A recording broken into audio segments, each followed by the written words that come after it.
Bonjour à tous. Dans le cadre de la conférence du 24 mai que je vais donner, à propos du nombre pi connu et utilisé de manière subtile par les anciens Égyptiens, il y a un petit détail important que je vais vous expliquer ici. Si les Égyptiens avaient une coudée qu'ils ont divisée en 28 doigts, c'est certainement pas une coïncidence.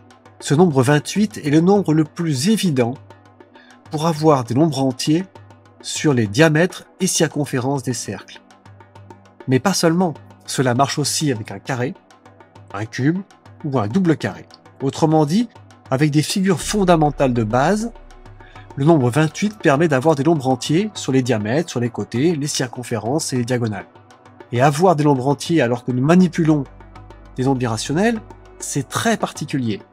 Et pour cela, les anciens ont utilisé des fractions approchantes, comme 22 par 7 pour le nombre pi, 99 par 70 pour la racine de 2, et je vais vous montrer comment ça fonctionne. Imaginons que je prenne une coudée divisée en 25 doigts par exemple.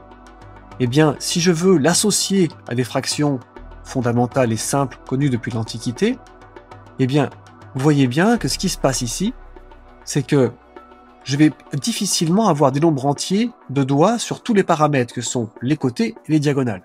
Vous voyez ici, j'ai un nombre de doigts qui n'est pas un nombre entier, 176, 79. Et c'est le cas partout.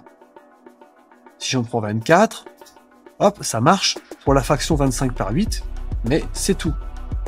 Si j'en prends 28, regardez bien, j'ai des nombres entiers partout.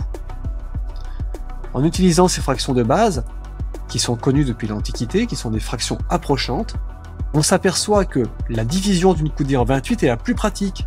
Si j'ai un cercle de rayon 28, à ce moment-là, j'ai 175 ou 176 doigts sur la circonférence, avec ces deux fractions que sont 25 par 8 et 22 par 7. Si je prends la racine de 2 et la racine de 3, avec ces deux fractions approchantes qui sont très précises, j'aurai de nouveau des nombres entiers. Et ça fonctionne qu'avec ce nombre-là. Avec 30, ça marche pas.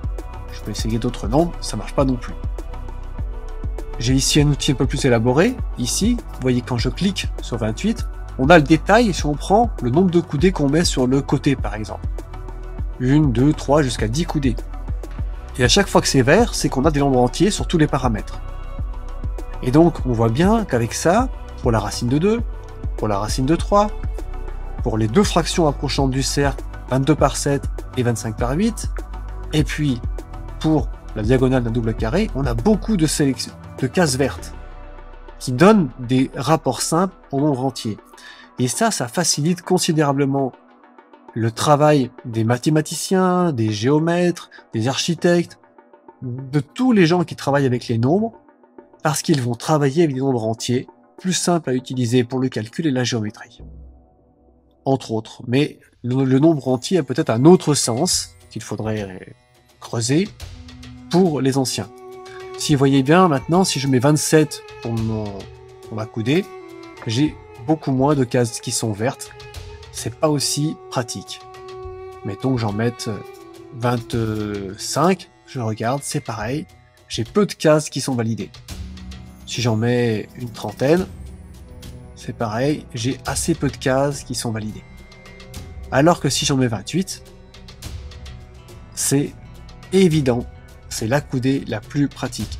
Et à mon avis, les anciens Égyptiens, ils ont choisi volontairement 28 pour que ce soit combiné facilement avec toutes ces fractions approchantes, 22 par 7, 25 par 8, 56 sur 25, 97, 56 et 99, 70. Merci de votre attention et rendez-vous le 24 mai, il reste 9 places pour cette soirée de conférence.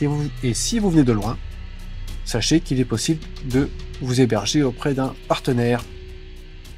Merci de votre attention et à bientôt.